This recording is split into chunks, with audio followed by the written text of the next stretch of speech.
illegal activities and that they are pushing the people. Right now, they're actively trying to take Lavoy Finkam's Tuck-Up Ranch. They're still pushing hard on that. We've got to get them to stop that. Their family is under too much stress right now. They can't fight it. We need help on that end too, to really help them out and get that stopped. Another point, as a Christian man, we try to speak God's word. We try to defend the widows and the orphans in court so they get the best defense. I would advise everyone that's listening and everyone that you guys can contact, listen to Chuck Baldwin's sermon on this topic, okay? To me, it is horrific. It is not from the Word of God. It's his own personal opinions, which are totally false and wrong. He comes to conclusions from pride and arrogance. He puts Victoria's testimony down, and it's people need to watch that and then comment to him directly on his site or however they can that he was wrong and he needs to come out and apologize. You can't take an eyewitness testimony and say that never happened when you weren't there. So it as a Christian man, it breaks my heart. And talking to Victoria as much as I do, and going through these her encounters with you, with my wife, it pulls me right back into my combat days, and just brings tears to my eyes when I hear it. So as Christians, we have to stand up for her, stand up for that, and put down the people that are putting her down. We are going to take lead on that, Ghost. We are going to directly get involved and challenge Baldwin. We have outreach to him in December, and then we weren't able to bring him on, but we will bring him on, and we will address this, and we will make sure he is set right and that he does not fall into the telling of lies or any of this pride or falsity. We see that as a phenomenon in this country, of course, the churchianity, the bureaucracy of the church, the 501c3ism, and we are encountering it everywhere we go in this country. It's why this country's fallen apart. It's why it's like a wet tissue. And we are going in tomorrow, Michael J. and I, to the church area in this town, and we are going to demand, it was diplomatically stated, of course, but we are going to call all real Christian men to pray for Victoria, for you, for the funeral procession, and we are going to call out every man in our church to commit to praying and either serving God and proving they're Christians, or get ready to hear, "Depart from me, ye who do iniquity, I never knew you." We need to separate from these goats, and this is a clear issue of so many factors. The witness of wickedness and evil, the witness of government corruption and abuse, and the witness of false gospel and false Christian. If you're not a Christian man, if you don't have the guts to stand up and pray and witness, then you are unworthy of anything entitled being an American or a Christian. This guy is doing too much. We are going to get into too much Christian stuff. I want to bring Stephen Pigeon on. Stephen, are you there? A little bit too much with the Jesus. Victoria and Ghost with some of your intel. Well, yeah, thank you, Scott. And Victoria, blessings to you that you have managed to survive this.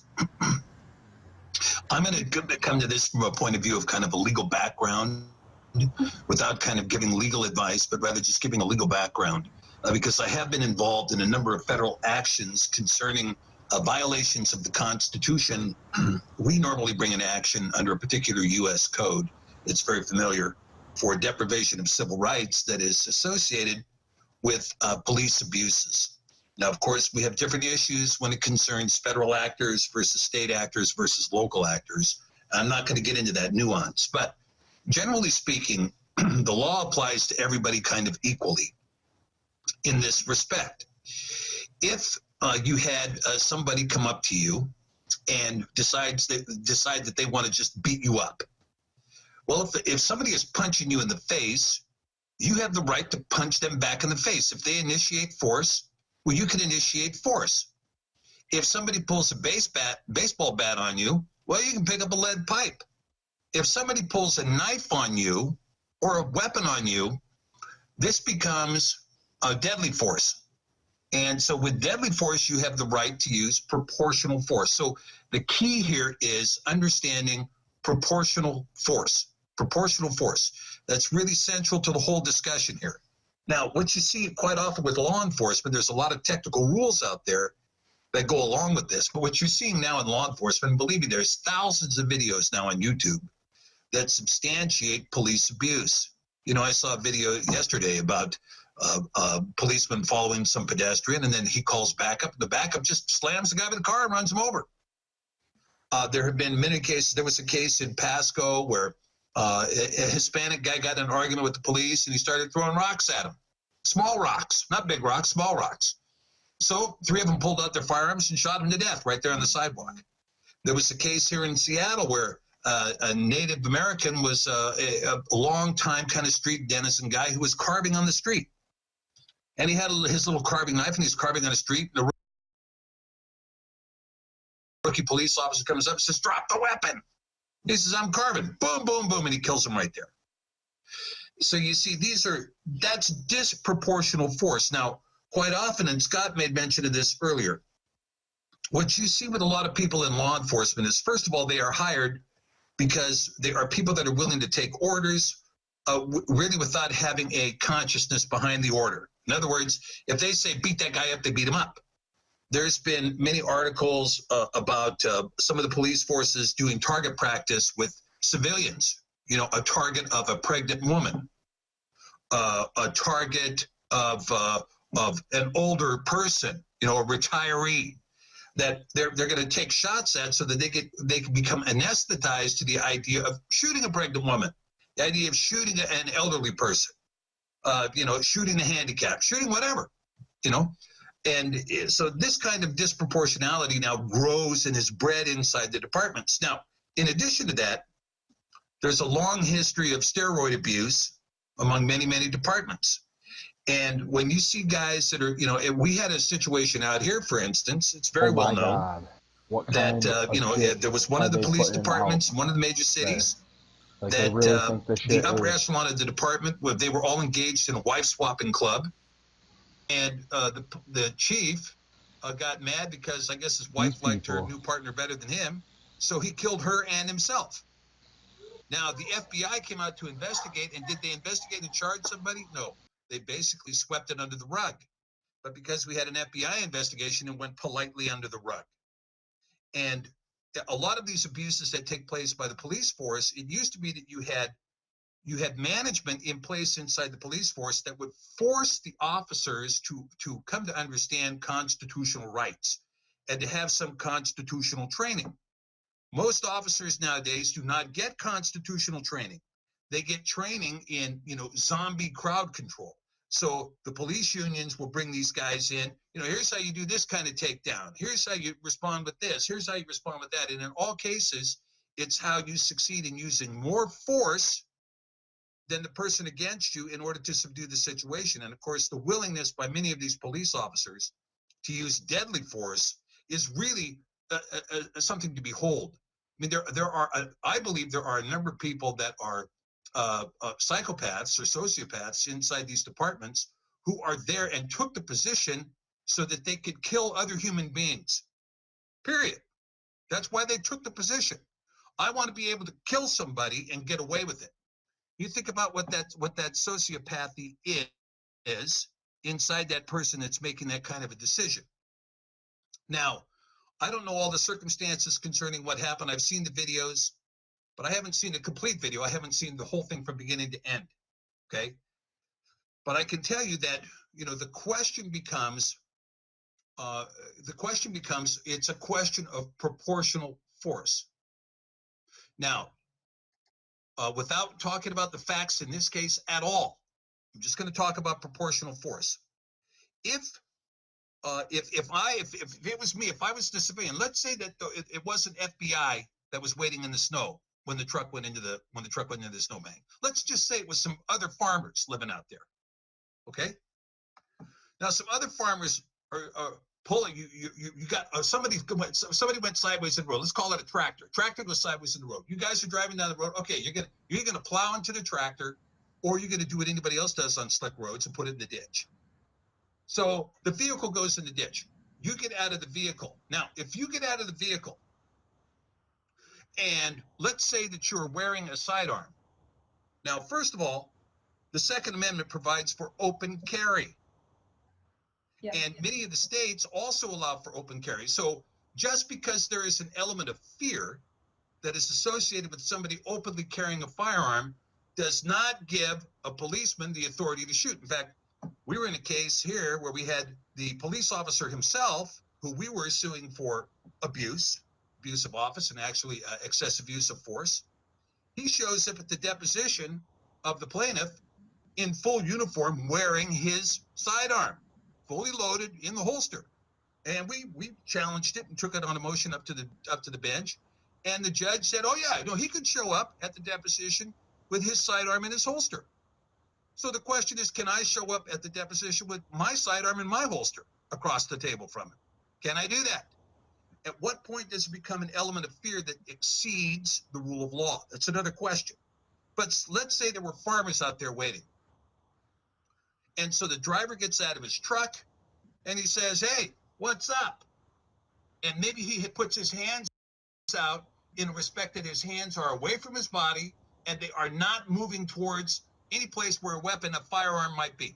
He puts his hands out and he says, hey, what's up? Boom, and he gets shot. Now, if that's a farmer who has done that, he's going to face charges for doing that. He would face charges for doing that. Now, again, I don't have any firsthand knowledge of the events that took place on that road. But I can tell you the rule is not different for the police than it is for a civilian. You have to use proportional force. Now, a lot of times the courts are going to try to give leeway. They're going to try to give breath to the police and say, well, there's technicalities that don't allow you to sue this particular officer. There's qualified immunity. There's sovereign immunity. There's this, that, and the other thing. All kinds of stuff that keeps these police officers protected by a rule of law. Okay, to some degree that is reasonable. But I can tell you that over the years, really since the Roberts Court has come into power, we've lost all of the protections that we used to have. When I was a young guy, we used to have as a result of the Berger Court, then followed by the Warren Court,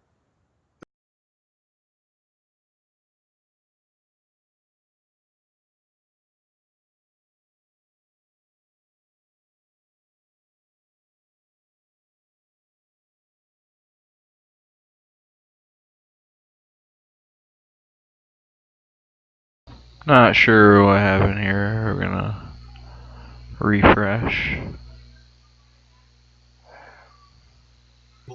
There we go. It's not important. This is supposed to be an interview of Victoria Sharp. And these guys just keep talking over. I think they pretty much just excluded her from this interview. Great job, Watchman. Great job. It's not just the unauthorized use of brutality and force in the field. But as time has gone on, the rule of law has diminished. Steve, I want to jump in. I want to jump into this particular case because I know you've got time of the essence, and I want Victoria to start thinking on a Cliff Notes presentation to Stephen on what you had talked to us about, what happened to you, so you can give him a very intense, quick briefing. And while you're thinking about how to do that, I want to read to you some of the things, Stephen, we need to be looking at and getting lawyers up there to help them file and participate in. Okay, this guy has done nothing but talk about Jesus and lawyers instead of get to the interview that he's supposed to be doing. Now trying to be claimed or stolen in his Tuck Ranch. That's going on. We need lawyers to go up and file an injunction. I'm sorry, go ahead, Victoria. It was Tuck Up Ranch. Tuck Up. So she's still on the call, and they're still not getting to her. They're kind of locked up. I think she's just trying to clarify the name of the ranch here.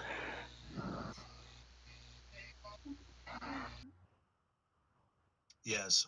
Okay, well, I'm going to kind of continue on here while Scott is unlocking his computer. Are you unlocked yet, Scott? You back in? Hey, here we go. Okay, there you go. We're up and back. It looks like the bad guys are trying to stop us, but the Lord is with us. Well, let me say Okay, this to so you, now Scott, he's before you say anything, okay? the bad guys are Listen, I trying to think this is stop him very, very from important. having an interview. So he's This is implying that the this is FBI an extensive or the federal government action, is stopping him. and because it's an Oh extensive my federal God, these action, guys are there is fucking crazy, a lot crazy. involved, a lot involved. Okay, and I can't go through all the issues for you here, but I can tell you that because this is such a broad-based action, that by the time this is said and done, I think there's going to be a pretty wide scope to what has happened. Now, there's a whole ton of issues to consider, like venue might be one, counterclaims might be another, civil claims might be another, injunctions may be another. But I would hesitate to give any legal advice whatsoever without doing every lawyer on the planet has a duty to do a thorough investigation of the facts to make sure that they have the facts and know what those facts are, and so that there's nothing frivolous that's going on in front of the court.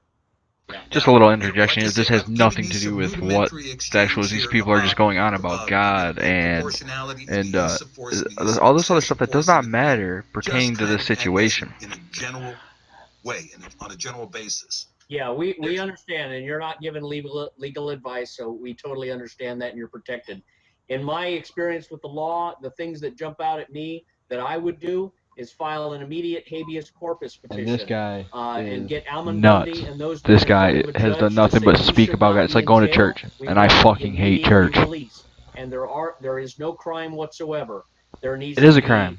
It is immediate a crime. counterclaims, of course, Like, these suing people the don't get it. contractors, suing any They mercenaries that went. were participating, Oh my God, mercenaries with the FBI suing now. for immediate release of I can't. the We're truck gonna to watch this, be and then I'll get photographed. to it here in a minute. We'll go over some stuff. Immediate court actions that gets them out of jail, that also puts injunctions to stop any claims that the BLM is doing against the children of Finicum or the lands of Finicum, because all of that is pertaining to this case. All of that is material that explains why they assaulted and tried to murder these people.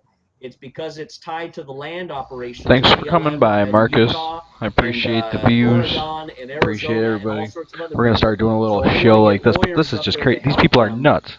to Like, file these some of these people are actions. nuts. But that's my gist. But Victoria, I'd like it for you to just tell the story real quick too, Oh, Stephen. Go okay. ahead. Now we're gonna get through Okay. the story. So I'm trying Try to to be quiet here. think, I guess, where I should start in the story.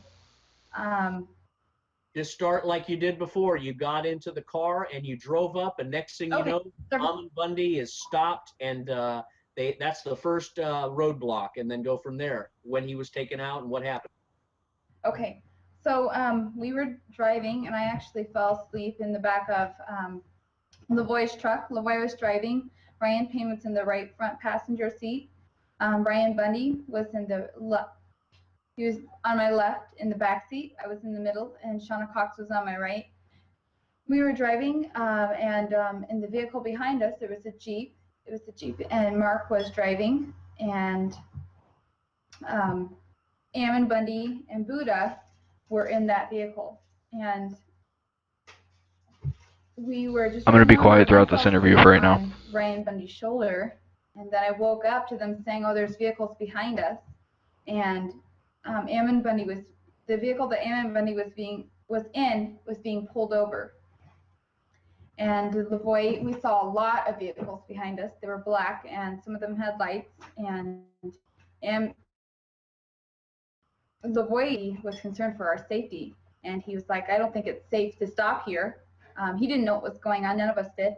And then the vehicle pulled up behind us, and Lavoie slowed down a little bit. And Ryan Payne, who was in the vehicle, said, "I don't know if it's worth it." And maybe he thought Lavoie should slow down. And so Lavoie eventually slowed down and stopped right in the middle of the road. And he rolled his window down. And we could hear the men from the vehicles behind us, and they were shouting to turn the vehicle off and put his hands out the window. And he put his hands and his head out the window immediately, but he didn't turn the vehicle off, and he started to tell them that he wasn't going to turn the vehicle off, that we were going to talk to the sheriff, which was Sheriff Palmer, Glenn Palmer in Grant County. And he told them that that if they were going to shoot him, they had a clear shot of his head. His head was out of the vehicle, and he said, so you can shoot me, but if you shoot me, you'll have an innocent man's blood on your hands. We're going to see the sheriff. You need to leave us alone. And we could see there were red lasers on our body in the back seat, and I was afraid that they would shoot us. And so I shouted from my seat, please don't shoot us. And Ryan Payne, who was in the front, he shouted, there's women in the vehicle. And the men behind us shouted that the women needed to get out of the vehicle. But we were being aimed at, and so Ryan Payne said he would ask them how we were supposed to exit the vehicle. And so he put his hands and his head out the window, and as he was shouting that there were women in the vehicle that we were going to get out, and he was about to ask them how, they shot at him. A shot was fired at Ryan, and he ducked back inside the vehicle. And he had done nothing except for put his hands and his head out of his window. So I was like, oh, I'm not getting out. They're going to shoot. So Shauna Cox decided to stay with me. And Lavoie kept telling them, you guys need to stand down. We're going to talk to the sheriff. And Ryan Payne kept talking to them, and he decided he was going to get out of the vehicle. So he told them he was going to get out, and they told him how to get out, and he did that. And then we were talking in the back seat, and Shauna asked Lavoie how much further we had to go, and he said that if we can make it for 50 miles, that we would be safe, and we would be safe into Grant County. So he told us he was going to drive, and we all got down on the floorboard. Shauna, me, and Ryan Bundy, who were in the back, we all got down on the floor. And all this time, Shauna and Ryan were videotaping. Shauna with the camera and her phone, and Ryan Bundy with his phone. But the FBI has possession of all three of those cameras now. And so Lavoie decided to drive, and we all got down, and he started driving. And we kind of popped up because we didn't hear any shots. They had told us that Shauna had said maybe they would shoot the tires out, but we didn't hear shots right away. So we popped up, and we kind of looked back to see where the vehicle was. And we could see that they were gaining on us. So we told Lavoie they're catching up. So we all got back down, and then all of a sudden we went around this curve, and there was a roadblock there. And I didn't see the roadblock. We just felt Lavoie swerve and hit the snowbank. And as soon as we hit that snowbank, bullets started flying at the vehicle from the front and the back. And I didn't know at the time that Lavoie was hit, but I believe that he was now, because I was told later that there was blood where he got out of the vehicle at his door. And as soon as the truck came to a stop, Lavoie opened his door and gets out with his hands in the air. He started walking toward the back and away from the vehicle. And he was shouting, if you're going to shoot, then just shoot me then. Just shoot me then. And he just kept saying that over and over. And I was watching him from the back. And so was Ryan Bundy, and I believe Shauna Cox was watching as well. And he was just walking with his hands up, and then they engaged him, and he went down. They shot at him, and he went down. And we ducked immediately as soon as we heard those shots, and we saw him go down. And we're like, oh my God, they shot him! They shot him! And I started to scream, please let me out! Please let me help him! I'm an EMT. We heard 3 more shots hit him. Or we heard several shots hit him. It sounded like 3 at the time. And we heard the guns go off, but they didn't hit our vehicle, so we assumed they were hitting Lavoie, who was already on the ground.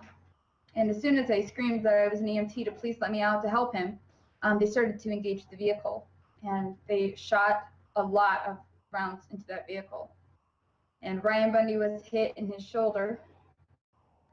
And we were just hunkered down as far down as we could go, and praying. We were praying so hard that they wouldn't hit us, that the bullets wouldn't hit us. And all the glass on the left side of the vehicle was shattered, and more glass from the front, or the windshield in the front was hit more. But the window to the right, directly to the right of us, in the back seat, did not shatter. And we just stayed there while they shot. We kept screaming and pleading with them to please stop, that we wanted out. And then they started to throw gas into the vehicle. And we wanted to get out because of the gas, but we couldn't, because every time they would throw gas and then more bullets would go off. So we couldn't open the door and get out because they would have shot us. There were bullets hitting the doors. So we couldn't get out, but we were gassed and we were choking and trying to breathe, and it was very suffocating, and it was extremely scary in there.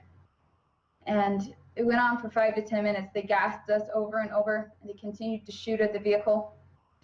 And finally, when there was a little lull in it, I don't know if they were going to gas us again or what, but I started screaming, "We surrender, we surrender."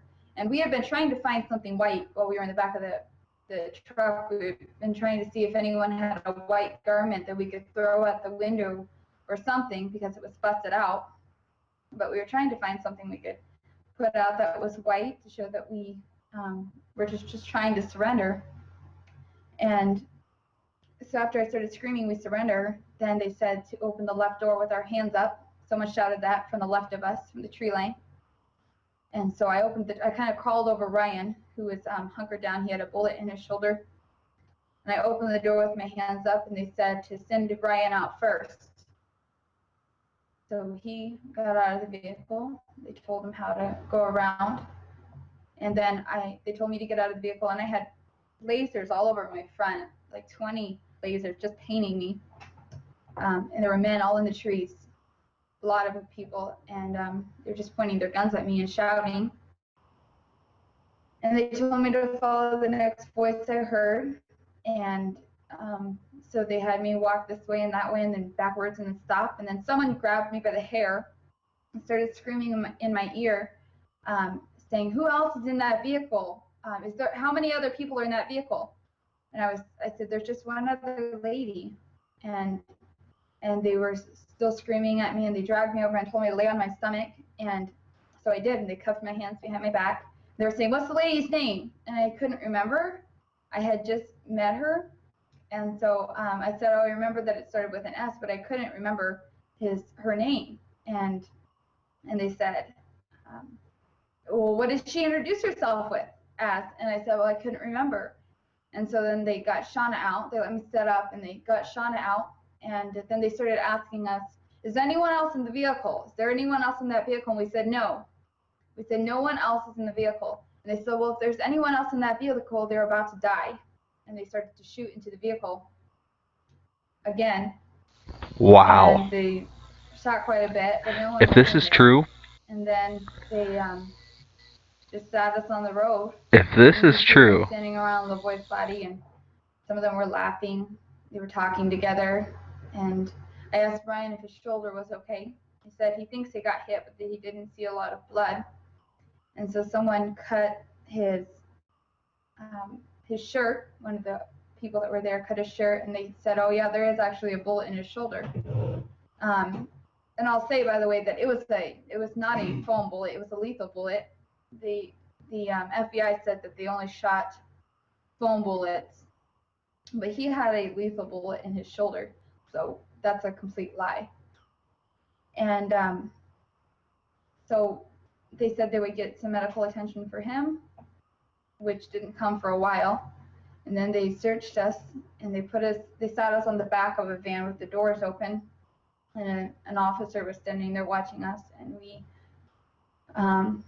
I was crying a lot. I was really kind of traumatized by the whole scene, and she's everything not that had saying happened. that the My latest nose statement was is in my throat, and our hundreds eyes of were burning bullets. from the gas that they had shot in there. From what I understand, And he she's just started claiming singing. Shauna said, hundreds "Let's of sing." So we bullets. started to sing hymns.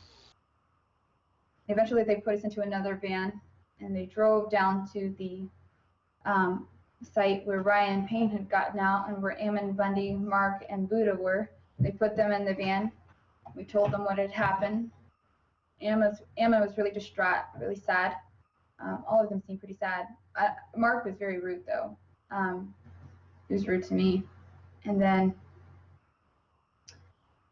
they kept us there for like 2 hours, maybe more. it kept us on site for a long time. We were trying to figure out why we were kept on site for so long. And Ryan Bundy was kept on site too. They didn't take him to the hospital immediately. And he had that bullet in his shoulder, but they kept him there for several hours. And then finally they started driving. They took us to the hospital where they dropped Ryan off.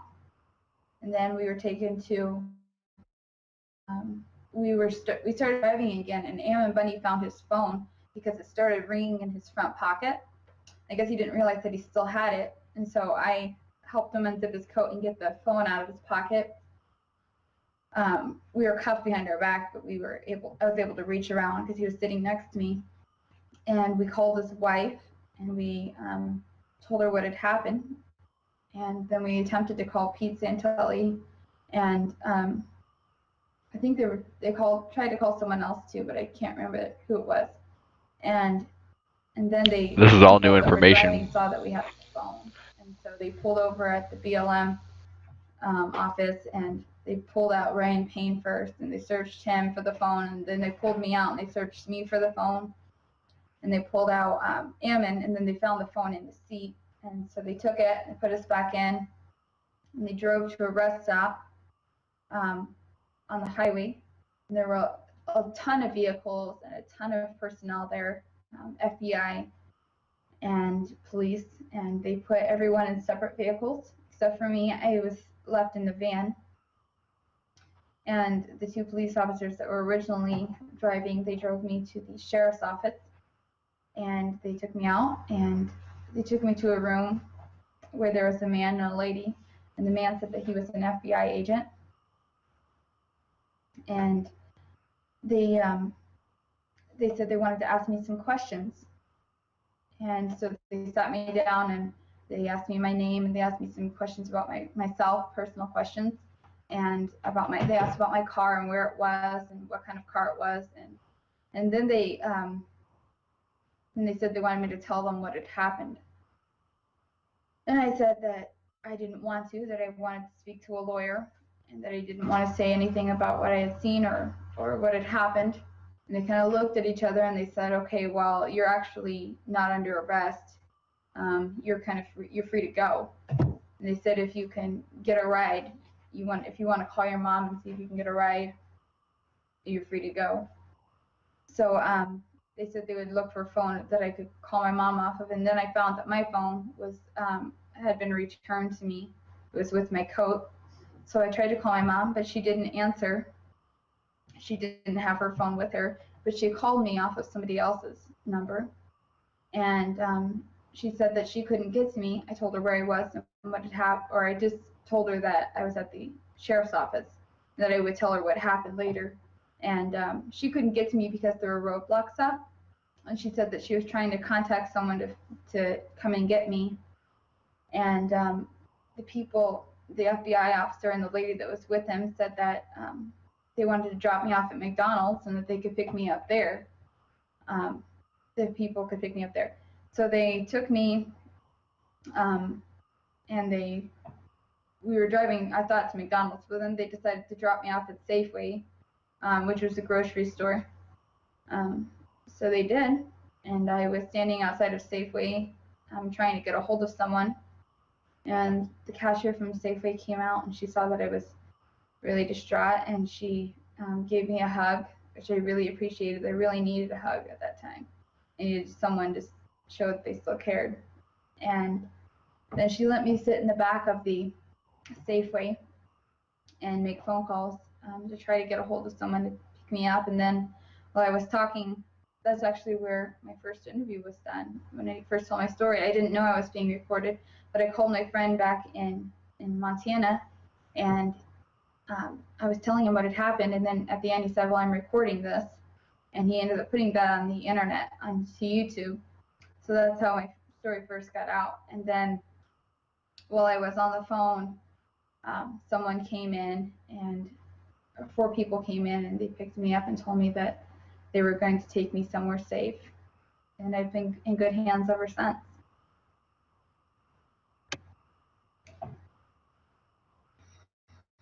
Well, I I have to say, I'm again humbled, and I am silenced in awe that God has done such an incredible thing and a Okay, miraculous with the saving of God you. And stuff, of course, let's I'm reminded of let's Paul singing hymns. let's just mute this real quick because I had something to say. So far, her story has changed slightly, but if anything, it's added more detail. It hasn't changed or wavered in the fact of what has actually went down or what actually happened or what has happened since then. So I don't think we can discredit her. I think it'd be pretty interesting to see the truck. I think that's what we need to do is we need to be able to see the truck, see if real bullets or rubber bullets or what kind of projectile was actually fired at the truck. I'd be interested to even see the autopsy results of Lavoy Finicum. We're gonna go back and listen to this guy and see if he continues this interview. He talks about God a lot. I think he's a douchebag. In that one story, they had abused and killed the concubine, and the man, the owner, the prince or whatever, had cut up the body and sent it to the Four Corners to say, "This is what happened in Israel, and this is the wickedness that we need to cleanse from the blood of Israel." And the entire nation rose up out of fury at What the the fuck obscenity is and the this guy talking about? monstrous symbolism that cutting up of this body represents. And you are alive and well, but your message is going out to the corners of America and saying, this is the wickedness that was done in America, that every American needs to stand up and fight to reverse and to purge this woman of the trauma and get justice done for these men, because this is nothing less than attempted murder by government agents. And if this country doesn't have a substantial population that rises up and supports you in every possible way, if we don't have caravans of men and women going up to Oregon, going to Utah to stand with you, then there is no hope for this country, because this country is populated by cowards and weaklings. I, of course, hope and pray that besides the present audience that listens, that you will Well, have if they uprising, and can't, this will be a if tribute of a how are they going renaissance to in this tamper with the country. truck? Like But fill in your bullet holes? testimony I don't does think you can exactly fill in that. Mr. bullet Pigeon, holes and not be how able to does see this that. story And I did hear a strike rumor that you? the And tell us, Oath Keepers did get your honest answer. check out the Well, I truck. don't know that I'm going to give you my honest answer or my opinion about how this story stacks up. I've got a couple of questions. How old are you? I'm 18. You're 18? Okay. Yes, And how old was Shauna? I'm not sure. I don't know. I would say maybe 30s, 40s. Okay, but she's more, I hate to say middle-aged, but she's a little more middle-aged, right? Yeah. Don't tell her I said that, right? Okay. Okay, well, I They're mean, insane. Like they're legitimately these insane. stats are very, very When you interesting. see these things and listen to them just Were you constantly at speak about how the God is going to. center The of the people at the group? refuge How right did now you are end up praying in for the vehicle with divine them? intervention. That's Well, when I was God comes in and actually helps them. supposed to go with my mom, who left at Don't 3 think o'clock God is in going her to come in van. anywhere We were and going fucking to the help these thing at people. this meeting that was in John Day. All the guys were going They to saw talk an to the eagle fly rangers over, and the so sheriffs, God and is my with them. family Holy was going to fuck, these sing. people So are my crazy. mom and 7 siblings left at 3 o'clock in their van, but I was running behind because I had been doing some other stuff. So I wasn't ready when I was You see, actually. you I weren't heard ready. I You heard see a what rumor happened to you by actually not being today, not a ready? rumor, like a I report was that in That David you're a Fry's last singer? interview okay. that Are he you did today, you're in a the singer? interview Do that you, he do did you play earlier today, any instrument, which or I'll are you play just a later on singer? in the show. No, I play He violin. You play violin. Do you play David Fry violin with the said that they group gave him a when you phone. sing? They gave Yes, them a new yes, I phone play to violin use, and that they're going to and sing. terminate all And their I was other actually phone connections. not So supposed to go with these I think guys, they're really but cracking down on him. I'm really glad that I did, because now I'm a witness, and otherwise there would only be one witness that has gotten her story out, and that would be Shauna. But now there's two that can witness to what happened in that vehicle. And I remember when I was in the van afterwards, I sat in front of Ryan Payne, and he looked at me and he said, "I'm sorry that you ever went through this. I should have never let you come with us. I should have said, no, you got to go with your mom, even if your mom left it a little bit later." And I said, no. I said, I'm not, because now I'm a witness. All right. Now, you said something earlier. You said that they had used lethal rounds in the shooting. Yes. Do you have any knowledge as to like what the caliber of the round was or anything else? I have no idea. I just, during the shooting, we just knew there was glass What a shattering dumb and question to ask this bullets girl. flying She's a everywhere. And then 18-year-old girl. I She doesn't know know that it bullet wasn't that sizes. bullet that was She in Ryan's she arm. could not tell the difference between a And 22 caliber the and a you said there .223 were laser caliber. pointers pointed. Yes. You saw red lights, and Yes. when these bullets were coming into the vehicle, did you continue to see the laser lights? We did. We saw a lot of red All of this for a bird lasers, refuge that the and birds it was don't terrifying use. to us because we're one would get on our knees or on our arm, and Shauna would be like, she was watching me, and she was like, "You have a laser on you," and then Ryan would get one on his head, and I was like, "Move your head, Ryan." But we were just trying to stay alive, and I have no idea, honestly, how we didn't die. The But they were FBI is red going to lasers. have a So field day a lot of with red this lasers interview and with vehicle all of this after it girl's deployed. interviews But in every And then single court case that they take this to. was there crossfire? I mean, were all the bullets coming from behind, or was stuff coming from the sides too? most of the bullets or it sounded like they were coming from the left and behind, the left and just behind us. From the right, we had some fire, but they could have been using less than lethal, possibly from the right, because something kept hitting you. I think it was a bullet, kept hitting the right window, right where the B post was. They kept hitting the corner of the window and the B post, but it wasn't shattering the window. It just was like it hit it and bounced off. So it might have been a rubber bullet or something. To defend your base videos were they should have never took that guy off of YouTube. They should let him stream the whole thing because I was laughing so hard at Mr. Fry and his attempt to fight this fight that's already being. Eamon Bundy has already said that step one is done. He planned this.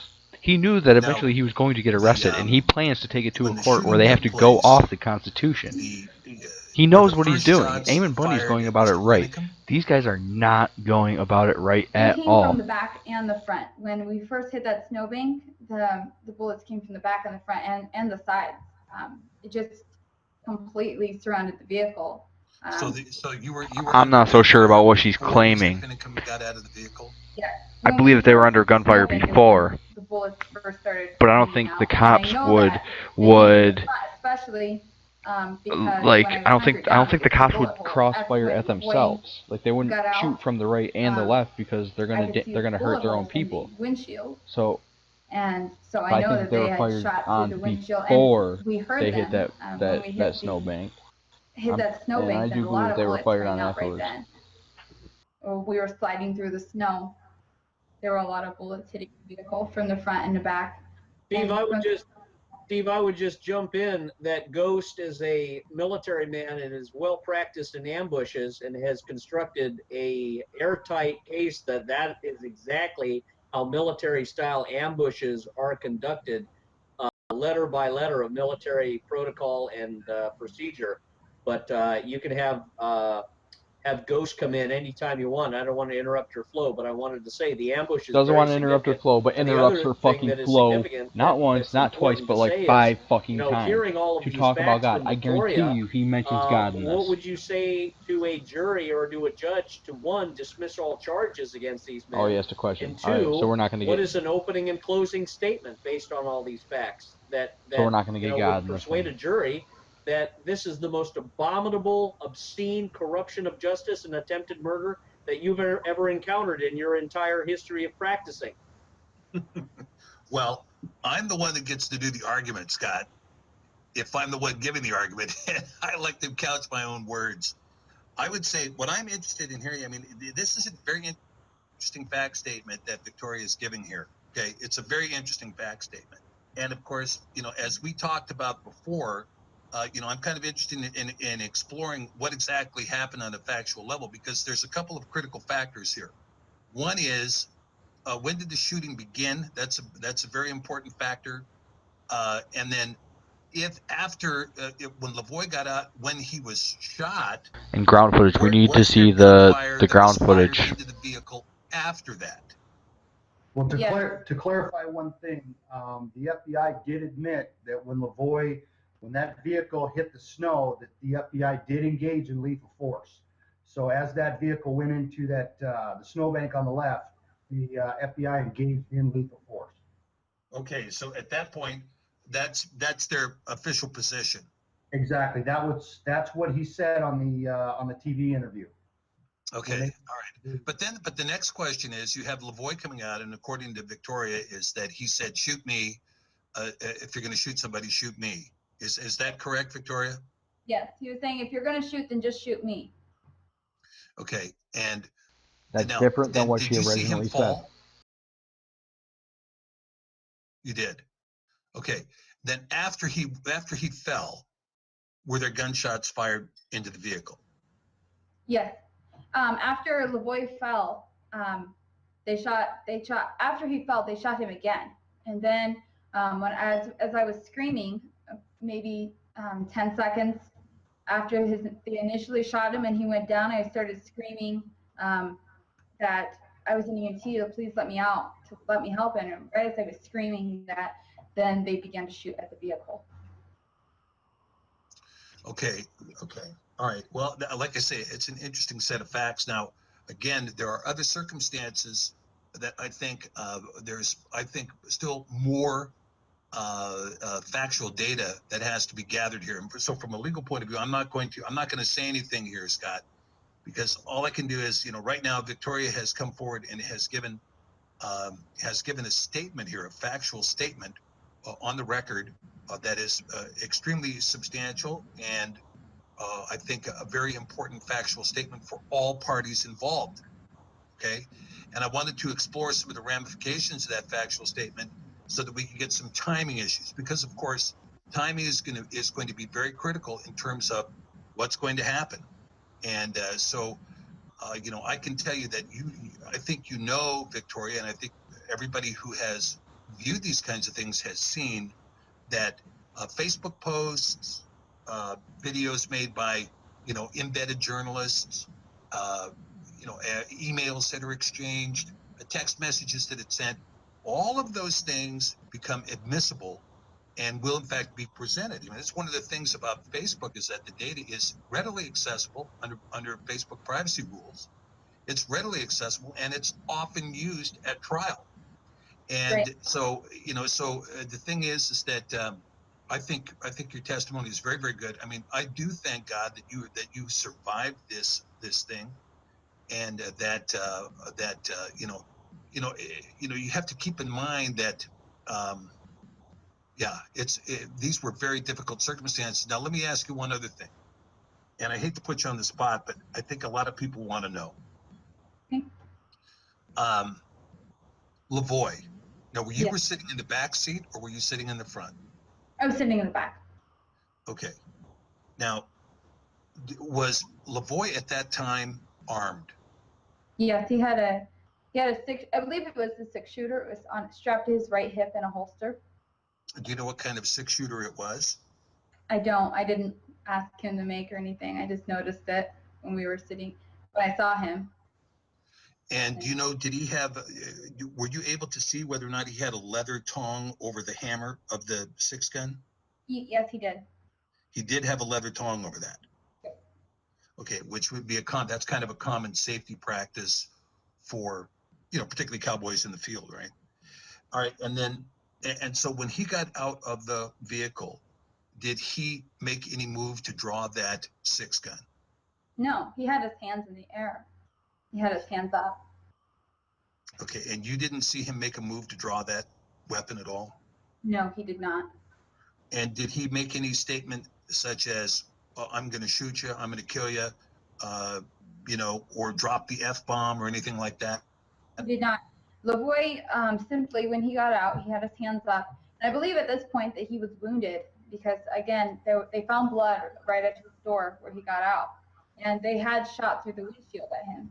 So I believe that he was wounded, and he had his hands in the air, and he started walking back toward them. And he started to say, if you're going to shoot, just shoot me. And he kept saying that over and over. And he was shouting it. If you're going to shoot, then just shoot me. And I honestly believe that he was trying to take the focus. He was trying to keep us safe who were in the vehicle. He was trying to draw any attention away from the vehicle because they were firing at us. He was trying to take any attention away from the vehicle and keep it on him. And he said, if you're going to shoot, then just shoot me. Okay, and then to your knowledge, do you know whether or not he had any other firearm? Did he have like a boot handgun or a gun stuffed in his waistband that other than the one they had on his hip? I did not see any other firearm on him. Okay.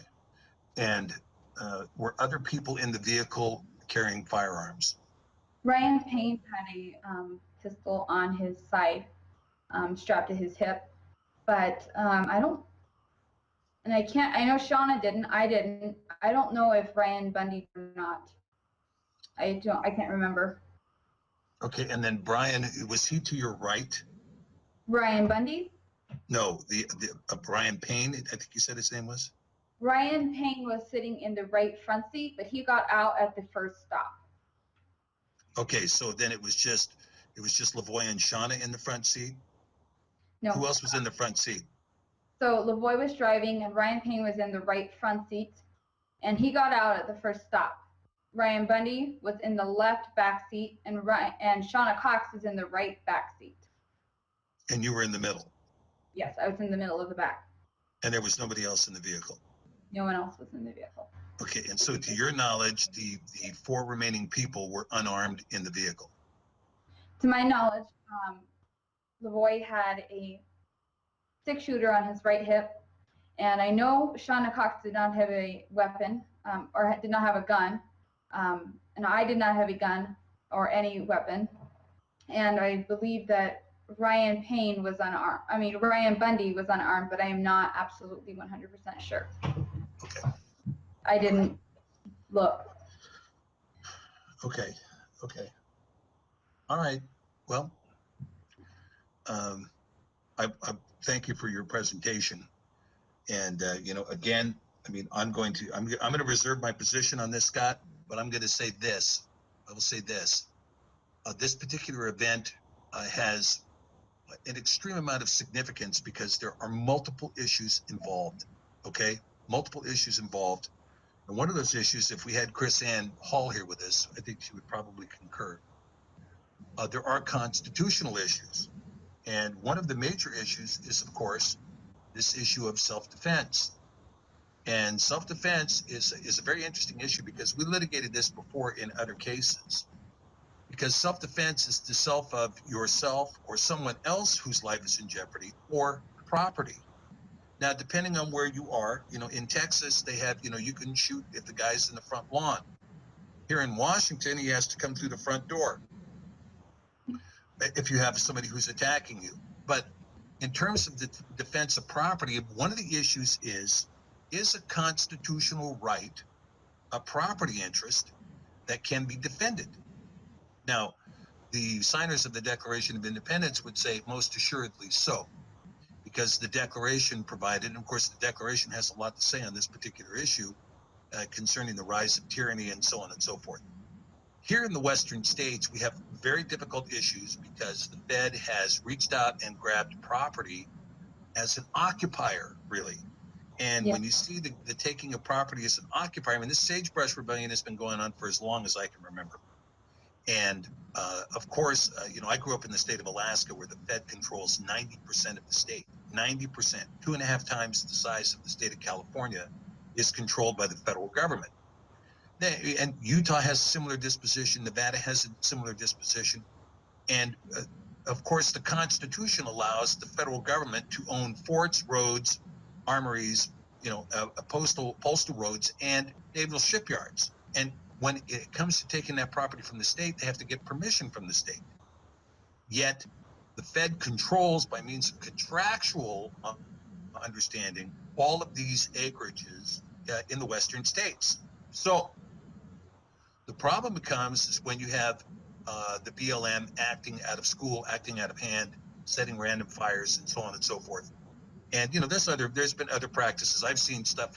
We had a situation in Alaska where I think it was the federal park people, detonated a building. I mean, they couldn't wait. I mean, you couldn't go out there with a car or leave a footprint anywhere, but they could use dynamite to destroy a 100-year-old historic log cabin. and blow it to smithereens, right? And so you see, and it's a traditional fact and a well-known fact that if you really want environmental damage, let the government own the property. I mean, look at what the Soviet Union did. The Mayak River is completely radioactive. Chernobyl comes to mind. The city of Archangel on the Arctic coast, they just left their nuclear ships with their reactors intact to rot in the bay.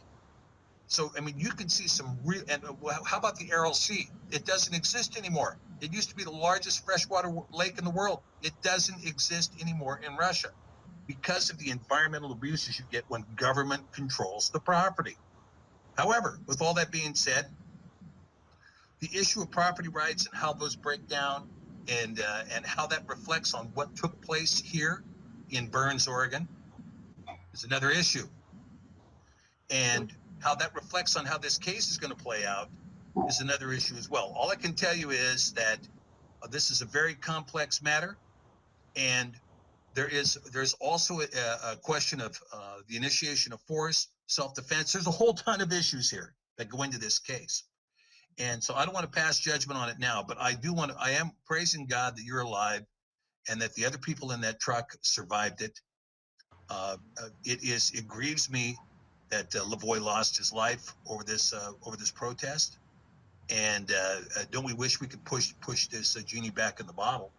But it has happened, and so now we look forward and say, okay, how is this going to go from here? And if you recall, there was a fellow who revolted against slavery in the state of Kansas prior to the Civil War, Mr. John Brown. Now his picture is painted on the Capitol wall, and he died in the process. And of course, Kansas ended up becoming a Union state in order to bring to an end this condition of slavery. And so maybe Lavoie Finicum's life will not be a life that is wasted, but a life that was given blood on the soil to restore the soil in the western states to their rightful owners, which is really the individual states and not the federal government. Well, I'll tell you, it is. I very much appreciate it, Stephen, that you give such an excellent. Okay, we're gonna end it there. analysis, This guy's gonna talk about and God again. The legal mind that you have is